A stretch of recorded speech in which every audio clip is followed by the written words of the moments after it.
Allez, bonjour, aujourd'hui on va faire une vidange boîte à vitesse et vidange moteur sur une Super 5 GT Turbo phase 1.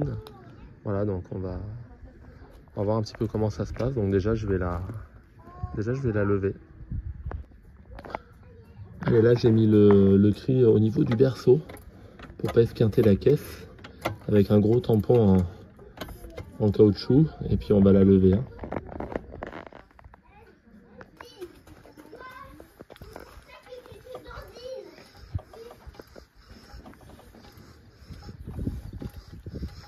Allez.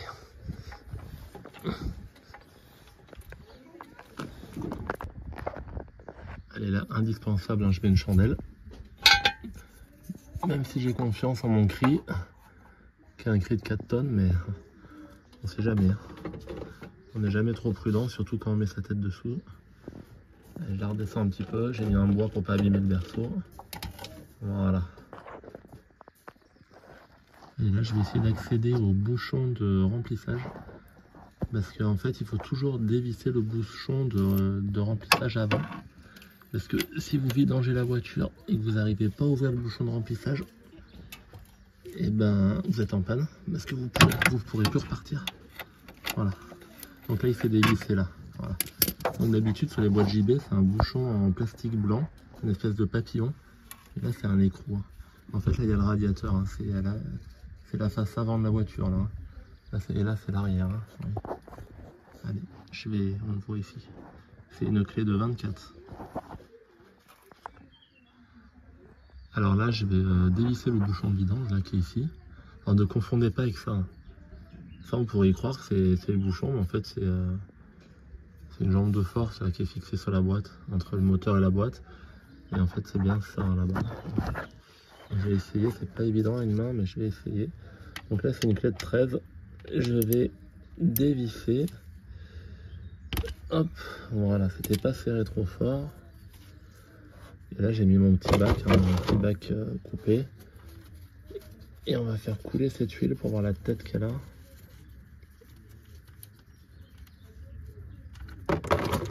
Voilà. Comme ceci. Elle est bien propre, hein. Allez. Le problème c'est qu'il faut le faire parce que l'huile elle se charge en humidité après, surtout si la voiture elle dort dehors. Et après elle est moins efficace. Donc voilà. Allez, je la laisse bien se vider. Hop. Et je vais la laisser se vidanger. Et puis après on va remettre le bouchon et re-remplir. Allez, là je vais remettre un joint neuf. Voilà. Donc, parce que là celui-là il s'est aplati, hein. Donc il est mort. Et en fait il faut toujours mettre la fissure, en fait la fente en dessous. Voilà. Et puis après, bah, tout bête, hein, on remet le bouchon. Voilà. Alors ce que je vais faire là, je vais rebaisser le cri d'abord pour être sûr que ça se vidange complètement. Allez, je vais rebaisser le cri pour voir si ça coûte plus. Ah mais non, il y a la chandelle. Allez, là je vais la rebaisser avec le cri pour voir si ça va couler plus, qu'elle elle est penchée en arrière. On va voir si ça change quelque chose.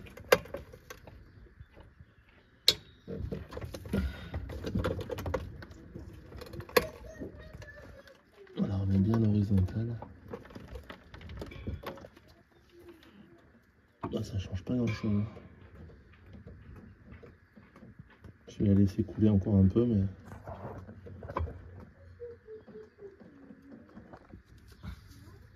allez, je vais bien essuyer. Il reste encore quelques gouttes, mais c'est infime. Voilà. Et là, je vais remettre mon petit bouchon avec le joint neuf. Et après, je vais le serrer. Voilà. Il n'y a pas besoin d'y serrer comme un fou, hein. C'est au ressenti, hein. Vous voyez, là, je le fais à une main. On sent le joint qui s'écrase. Là, je sens que le joint s'écrase. Voilà, c'est bon, il n'y a pas besoin de serrer. C'est toujours trop serré de toute façon ça sur les voitures. Voilà.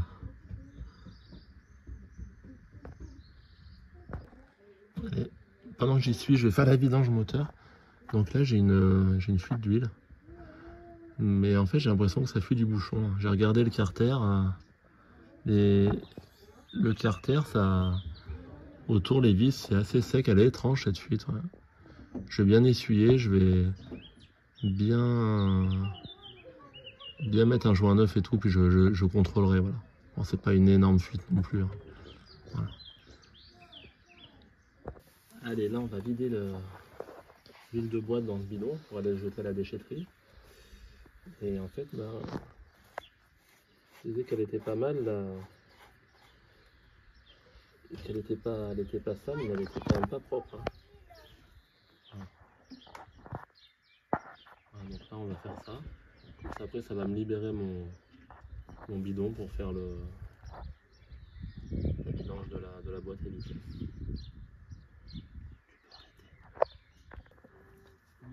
Allez, là c'est bon, on va dévisser le bouchon de vidange. Oh là là, il était pas serré du tout.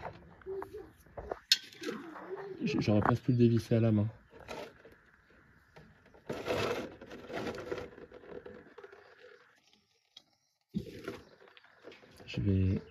C'est pour ça que ça fuit.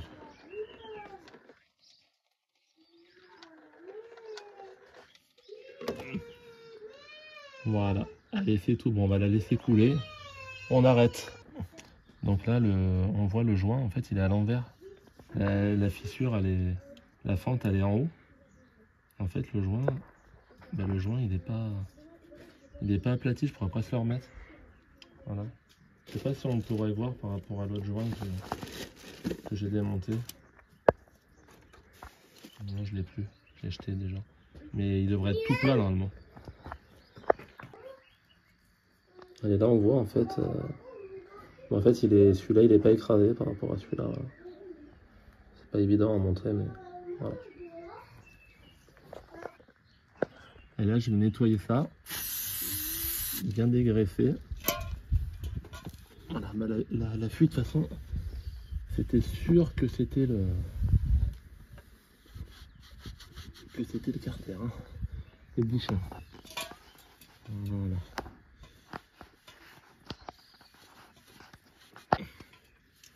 Un bon coup de propre.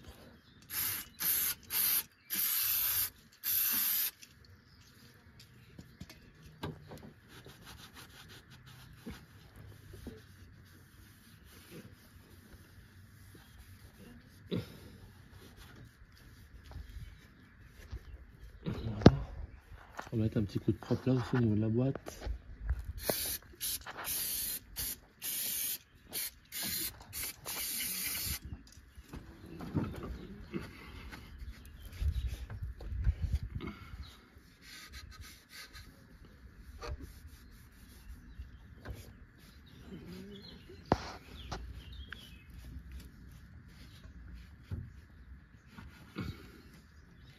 Voilà, éventuellement je mettrai un petit coup de Karcher vite fait par en dessous à la station de lavage, mais voilà, c'est nickel là. Et je vais remettre mon joint de vidange.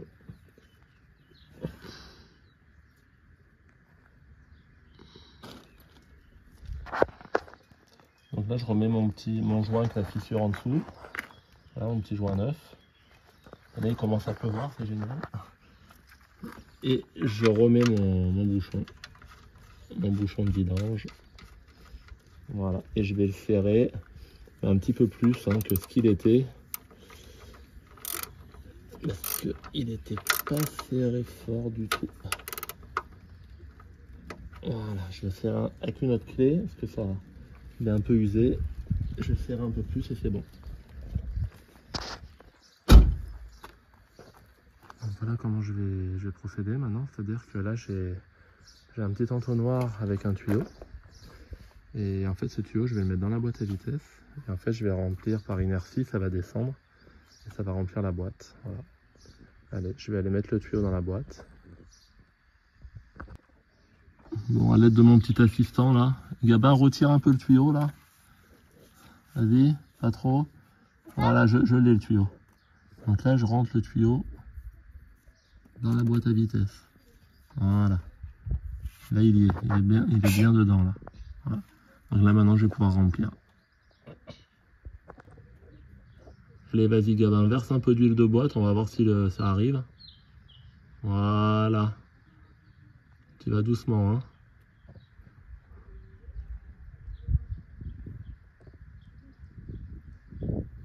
C'est bon. Parfait. 7 ans, déjà mécano. Je verse l'huile. Donc vous imaginez le gain de temps par rapport à le faire à la seringue, quoi. À la seringue, on en met la moitié par terre, c'est une catastrophe. Et là, on l'a fait en 2 secondes, la vidange, hein. Voilà. Alors pour le niveau de boîte, en fait, c'est comme le trou il est sur le côté de la boîte à vitesse, bah, une fois que ça déborde en bas, on voit que l'huile ressort de la boîte, c'est qu'on est au niveau, il faut vite fermer le bouchon. En fait, le niveau, ça se fait automatiquement. Voilà. En fait, on ne peut pas en rentrer plus que ce qu'il en va, vu que le bouchon de vidange est sur le côté, il n'est pas en dessous, comme pour le moteur. Donc ça se remplit juste comme il faut. Normalement, il en va à 3 litres 4, je crois, un truc comme ça. Voilà. Allez, j'ai déjà mis 1 litre et je continue. Allez, vas-y. On va faire le niveau là.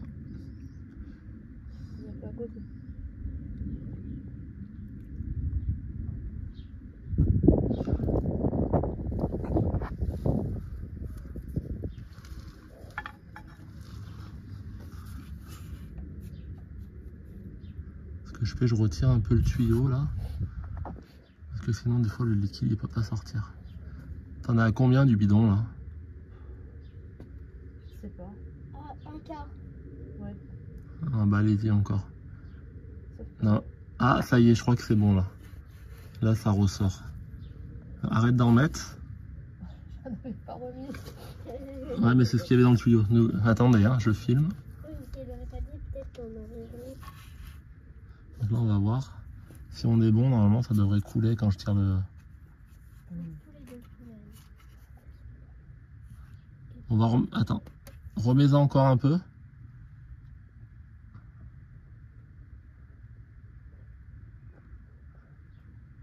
Vas-y, vas-y, vas-y. C'est pas grave si on a un peu trop, ça coulera après. Encore un peu. Stop. Ça fait 2 fois. Attendez. Parce qu'en fait, c'est dans le tuyau, vu qu'il fait des bosses, et ben il n'y a pas le temps d'arriver. Du coup, après, votre bosse.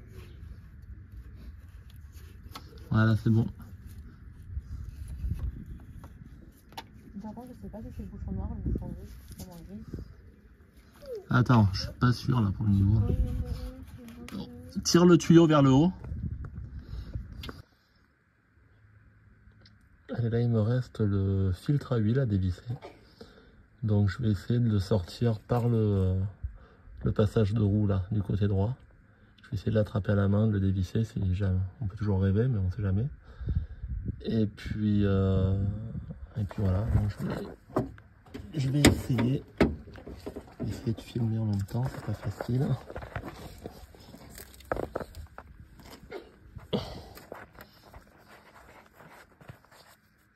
J'arrive pas dans ce sens là. Je vais essayer par en haut. Allez, j'ai braqué la roue côté droit pour me faire un peu d'espace. J'ai pris une clé comme ça et je vais tenter ma chance. Par contre, je peux pas filmer parce que c'est tellement inaccessible que je peux pas filmer et forcer en même temps. Voilà. Les roulements de tambour, j'ai planté la clé. Je l'ai bien serré. Oh, ça se dévisse maintenant. Ouais, c'est bon. C'est bon, j'y suis arrivé là. Je l'ai senti. Je vais faire encore un coup avec la clé. C'est pas bien placé, hein.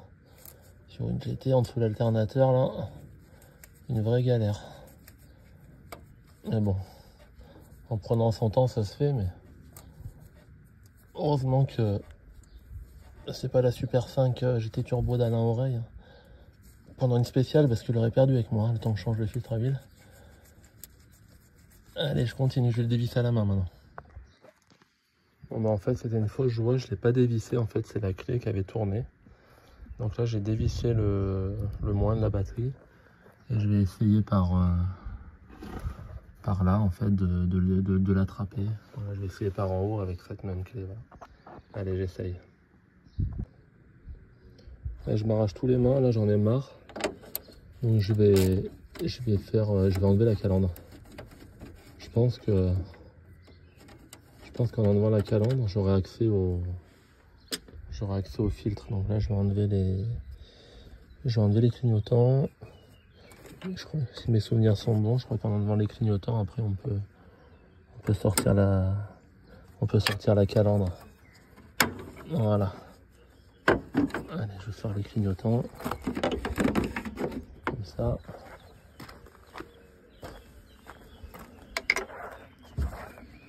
Ici aussi, en tirant sur le petit ressort, c'est tout bête, hein, le montage sur les Super 5. Voilà. Je vais refermer le capot.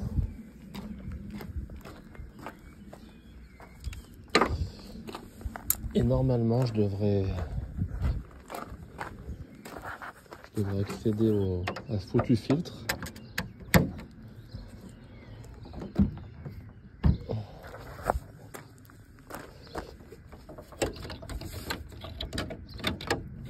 Voilà, je pose mon téléphone parce qu'il faut que je lève le capot en même temps que je tire la calandre. Et voilà, donc là le filtre il est là. Là je vais peut-être mieux y arriver. Allez, je vais essayer. Ça y est, je l'ai eu après un long combat. Voilà, donc là je vais nettoyer et quand vous faites une vidange, faites surtout attention que le joint du filtre, le joint noir là, ne reste pas collé sur le bloc de la voiture. Parce que si vous remettez l'autre joint par-dessus avec un double joint, ça fait une fuite d'enfer. Et vous auriez une perte de pression d'huile et on casse le moteur. Voilà. Donc il faut bien vérifier. Là je vais nettoyer la portée, je vais remettre le filtre neuf. Allez, j'ai remonté la calandre. Là je vais remettre l'huile. Donc il en a à peu près 3,7 litres. Voilà. Donc là quand on regarde, là on voit les tiges de culbuteur. Et en fait on voit la culasse, l'arbre à cam et tout. Et c'est super propre. Hein.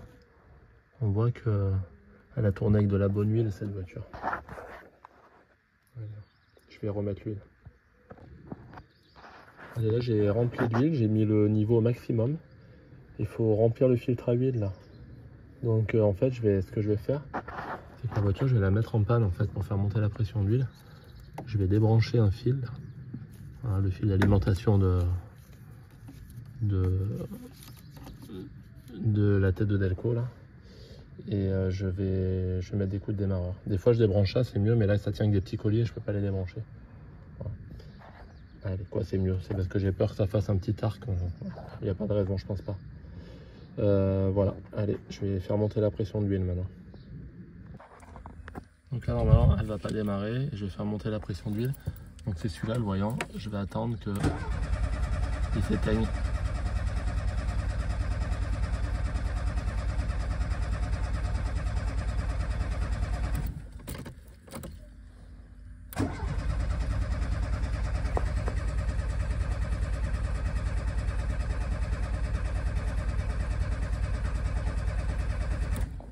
Il s'éteint pas, bien long.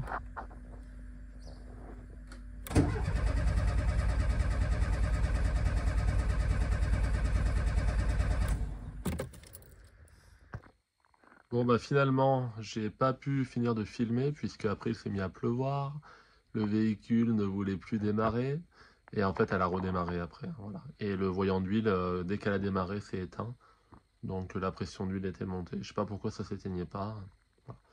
Mais bon elle fonctionne très bien, il n'y a plus de fuite, il n'y a plus aucun problème, les vitesses passent bien.